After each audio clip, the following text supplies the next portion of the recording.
नमस्कार दोस्तों, जय मां सरस्वती, जय जवाहर। कैसे हो? आए हो पाप अच्छे होंगे। दोस्तों आज हम बात करेंगे बीएसटीसी और बीए बीएड स्कॉलरशिप को लेकर। जो 2024-25 जिनका सिलेक्शन हुआ है, इनके फॉर्म कब से शुरू होंगे, किन छात्रों को यहाँ पर छात्रवृत्ति मिलने वाली है, कितने रुपए वापस मिलेंगे, पूरी प्रूफ के साथ बताऊंगा। और आपको क्या क्या अपडेट करना है। देखो फॉर्म आपके शुरू हो जाएंगे, बट उससे पहले देखो आपको बैंक अकाउंट, जन आधार में क्या क्या अपडेट करवाना है, किन चीज़ों का विशेष ध्यान रखना है, क्या क्या डॉक्यूमेंट आपको तैयार रखने हैं, इन चीज़ों को आपको पहले से ही कर देना है। क्योंकि आप जब फॉर्म शुरू हो गए उसके बाद करते हो तो कुछ छात्र रह जाते हैं, क्योंकि इन चीज़ों को अपडेट होने में कुछ महीने भी लग सकते हैं। तो आपको पहले से, अभी से, आज से या फिर आज के बाद के कभी भी आपको अपडेट करवा लेना, ताकि आपका फॉर्म एक ही बार में सबमिट हो जाए, कोई भी किसी प्रकार इशू ना आए और आपको भी किसी भी तरह से कोई परेशानी ना हो। तो गाइस सबसे एक एक बिंदु पर बात करेंगे और मैं आगे बताऊंगा किन चीज़ों को अपडेट करना है, क्या है, कहाँ से होंगे, क्या है वगैरह, ए टू जेड जानकारी इस वीडियो में कंप्लीट दूंगा।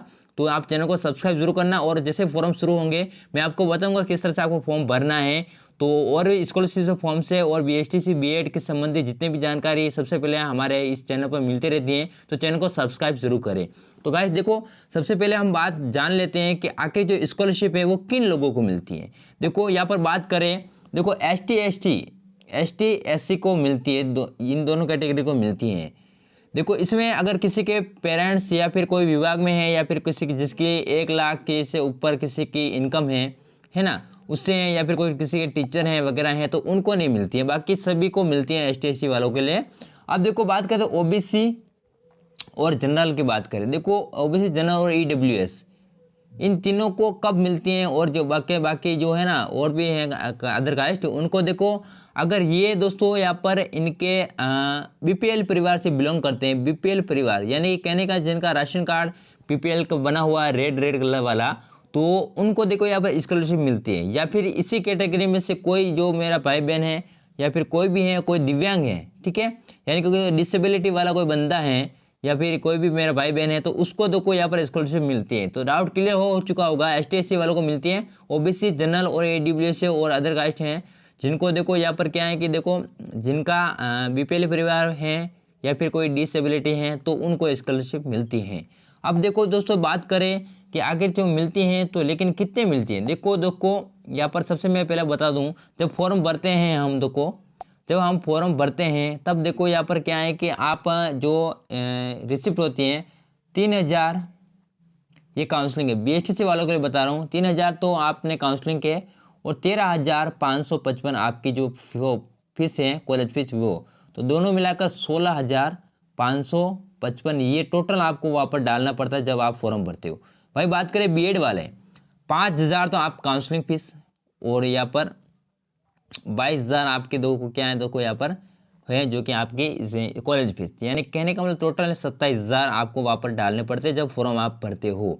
लेकिन दोस्तों मिलती कितनी है वो आप जान लेते हैं। देखो यहाँ पर साफ साफ मैं बता दूँ, जो ये आप ये काउंसलिंग फीस है ये वापस आपको स्कॉलरशिप में नहीं मिलती, ये विशेष आप ध्यान रखिए। अब मिलेगी आपको 13,555 और 22,000, ठीक है। तो देखो इससे कम भी मिल सकती है और ज़्यादा भी मिल सकती है। इससे देखो ज़्यादा तो बहुत कम लोगों को मिलती है, लेकिन कम देखो यहाँ पर मिल सकती, किसी के 12,000 भी मिल सकती है, तो किसी के 13,555 भी मिल सकती है, तो किसी को पूरे में से पूरे मिल सकती है। देखो या मैंने मेरे फॉर्म में बता रहा हूँ 13,500 मैंने डाले थे, तो मुझे कितनी मिली, देखो 13,555, लेकिन देखो मेरे को मिली कितनी, देखो यहाँ पर 13,600 मिली, यानी कि 45 रुपये और ज़्यादा मुझे मिला है। तो किसी के मेरा दोस्त था, उसको देखो यहाँ पर 12,000 कुछ 500 मिले, किसी के कम मिलते, किसी के ज़्यादा मिलते हैं, है ना। तो वो सरकार पे डिपेंड है, उसका कुछ हम डिक्लेयर कह नहीं सकते कि आखिर सरकार ऐसा क्यों करती है। लेकिन इससे कम मिलेगा, लेकिन ज़्यादा तो किसी को भी मिलते हैं, है ना। ये वैसे ध्यान रखें, यानी कि काउंसलिंग 3,000 और 5,000 जो आप काउंसलिंग फीस करते हो वो नहीं मिलती है, लेकिन डॉक्यूमेंट जब आप क्या है कि स्कॉलरशिप फॉर्म भरते हो तब लगाना ज़रूर होता है। अब देखो क्या क्या अपडेट करना है, उसके बाद डॉक्यूमेंट पर बात करेंगे। देखो सबसे पहले आपका देखो आधार कार्ड, आधार आपका अपडेट होना चाहिए। आधार कार्ड किसके अकॉर्डिंग, 10वीं के अकॉर्डिंग। जो 10वीं में आपका नाम है, पिताजी का नाम है, माताजी का नाम है, उसके अकॉर्डिंग आपका आधार होना चाहिए। इसमें पिताजी का है तो पिताजी का नाम आता है आधार के पीछे, तो पिताजी का नाम ही आपके 10वीं के मार्कशीट के अकॉर्डिंग होना चाहिए। जो नाम वो 10वीं के मार्कशीट में है वही का वही आपके आधार में होना चाहिए, है ना। उसके बाद देखो आपके डॉक्यूमेंट लगना है जन आधार। देखो जैसे जन आधार, आधार में जो नाम होगा वो ऑटो फिलअप हो जाएगा, लेकिन जो आपके जन आधार की जो प्रोफाइल है, जन आधार को अपडेट कर देना है। अब देखो अपडेट करना है तो किन किन चीज़ों को अपडेट करना है, इसमें देखो आपका आधार तो लिंक हो जाएगा ऑटोमेटिकली KYC के द्वारा। अब इसमें देखो आपका बैंक अकाउंट आपका खुद का अपडेट करना है। इसमें इनकम सर्टिफिकेट, ये दोस्तों मोस्ट इंपॉर्टेंट है। ये सारे जो डॉक्यूमेंट बता रहा हूँ वो अपडेट जरूर करना है, हालांकि आगे लिस्ट बताऊंगा। बैंक अकाउंट, इनकम सर्टिफिकेट, आय प्रमाण पत्र, और देखो यहाँ पर आपका ये हो गया, और आपका पासबुक हो गया, ये हो गया। इसमें देखो आपका क्या होगा, जाति प्लस मूल, ये देखो दोनों आपका यहाँ पर लिंक होना चाहिए जन आधार कार्ड से, जाति और मूल, है ना। और इसी के साथ जाति, मूल, इनकम सर्टिफिकेट वगैरह, और मोबाइल नंबर, क्या मोबाइल नंबर प्लस आपकी ईमेल आईडी, इसमें आपका अपडेट होना चाहिए जन आधार में, तभी आपको स्कॉलरशिप का यह फॉर्म मिलेगा। ईमेल आईडी हो ना हो, लेकिन आपका मोबाइल नंबर कंपलसरी होना चाहिए। और आधार कार्ड में भी देखो दोस्तों यहाँ पर आपका मोबाइल नंबर लिंक होना चाहिए, है ना। तो आपको देखो जन आधार में बैंक अकाउंट, इनकम सर्टिफिकेट, जाति और मूल, ये आपको अपडेट करवा लेना है अपनी प्रोफाइल में जाकर, आज से करवा लेना, ताकि बाद में कोई दिक्कत आपको ना हो। अब देखो बात कर लेते, ये हो क्या कितनी मिलेगी, आपका डाउट क्लियर हो चुका है। अब देखो क्या क्या अपडेट करवाने हैं आपको, देखो आधार कार्ड, जन आधार में बताया वो अपडेट करवाना। अब आपको लिस्ट बता देता हूँ कि ये लिस्ट आपके यहाँ पर काम आने वाली हैं।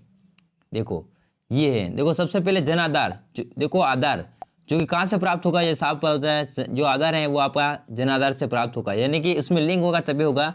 उसके बाद जन आधार कार्ड आपका दूसरा नंबर डॉक्यूमेंट, उसके बाद मूल निवास और आय प्रमाण पत्र, ये आपको इनकम में, ये आपको जन आधार में अपडेट करवाना होगा। मूल निवास से देखो जो जन आधार से प्राप्त हैं वो सारी डिटेल हैं वो जन आधार में अपडेट करनी होगी आपको, है ना। और जाति हैं, आय हैं, 10वीं की मार्कशीट और 12वीं की मार्कशीट भी करवा देना आप, और आपके अंतिम उत्तीर्ण अंक तालिका। अब देखो यहाँ पर अंतिम उत्तीर्ण जो अंक तालिका वो आपको 12वीं की लगानी होगी। किन के लिए, देखो जो यहाँ पर BSTC वाले उनके लिए, हालांकि आपका एक अलग से BEd और BSTC अलग से एक वीडियो बना दूंगा ताकि आपको कोई दिक्कत ना हो, है ना। ये क्या है, मिक्स वीडियो। उसके बाद फीस रसीद और बैंक खाता विवरण, ये जन आधार से। अब देखो ये आपको अपलोड करने होंगे स्वयं, जैसे फॉर्म होंगे शुरू होंगे। अब फीस रसीद आपको 3000 और BEd वालों को 5000 ये, और यहाँ पर BSTC वालों के 13000 वाले 555 और 13,555 और BEd वालों को 22,000। ये आपको कहाँ से मिलेगी, ये आपको देखो ये आपके कहाँ से मिलेगी, आपको अपनी जो आपका कॉलेज है वहाँ से आपको प्राप्त होगी, तो वहाँ से आप ज़रूर लेवे। और आप जब आप स्कॉलरशिप का फॉर्म यहाँ पर जब आप डिपॉजिट की होगी फीस आपने ऑनलाइन वाला, वो भी आपको यहाँ पर आप लगा सकते हो। हालांकि ये जैसे फॉर्म शुरू होंगे मैं बता दूंगा। तो इन देखो यहाँ पर आपको सभी को क्या करना है, ई वॉलेट से आपको जोड़ देना है, डिजी लॉकर से आपको जोड़ देना है। तो डिजी लॉकर कैसे जोड़ना है, क्या नहीं करना है, चैनल को सब्सक्राइब जरूर करना। जल्द ही मैं वीडियो लाऊंगा और इससे संबंधित डिटेल में। तो कैसा लगा वीडियो कमेंट में ज़रूर बताना। ये डॉक्यूमेंट है, इसका जो ये PDF है जो आपको हमारे टेलीग्राम पर मिल जाएगा, व्हाट्सएप चैनल पर मिल जाएगा, तो ज़रूर वहाँ से ज्वाइन कर लेवे। तो कैसा लगा वीडियो, इन्फॉर्मेशन जरूर बताना, और सारे जो डाउट हैं वो क्लियर हो चुके होंगे। अब देखो दोस्तों बस हो गए, लेकिन फॉर्म कब से शुरू होंगे, तो दोस्तों देखो फॉर्म है वो आपके अक्टूबर के, यहाँ पर देखो यहाँ पर आपके अक्टूबर के लास्ट वीक में इसका शेड्यूल आ जाएगा, नोटिफिकेशन मिल जाएगा कि इस तारीख के शुरू होंगे, इस तारीख के स्टार्ट होंगे, इस तारीख को आपका एंड होंगे। हालांकि कुछ जो पिछले साल के विद्यार्थी हैं, हम जैसे सेकेंड ईयर के, हमारे अभी तक स्कॉलरशिप नहीं आई हैं दोस्तों, 1 साल ऊपर हो गया है। तो ये स्कॉलरशिप डिस्ट्रीब्यूट होगी, उसके बाद ही जो नेक्स्ट नए फॉर्म है वो शुरू होंगे। तो आपको अक्टूबर में या फिर नवंबर के में आपके फॉर्म शुरू होंगे। हमें सबसे पहले इन्फॉर्मेशन दे दूंगा। तो आपको ये कार्य जरूर करवा लेना है, बैंक में अपडेट वगैरह, तो सब कुछ आपको पहले से तैयार रहना है ताकि आपका स्कॉलरशिप फॉर्म भर सके। मोबाइल से भर सकते हो ऐसा कुछ नहीं, मैं आपको लिए वीडियो बना दूंगा, है ना। तो मिलते हैं नेक्स्ट वीडियो में, तब तक के लिए जय जवाहर।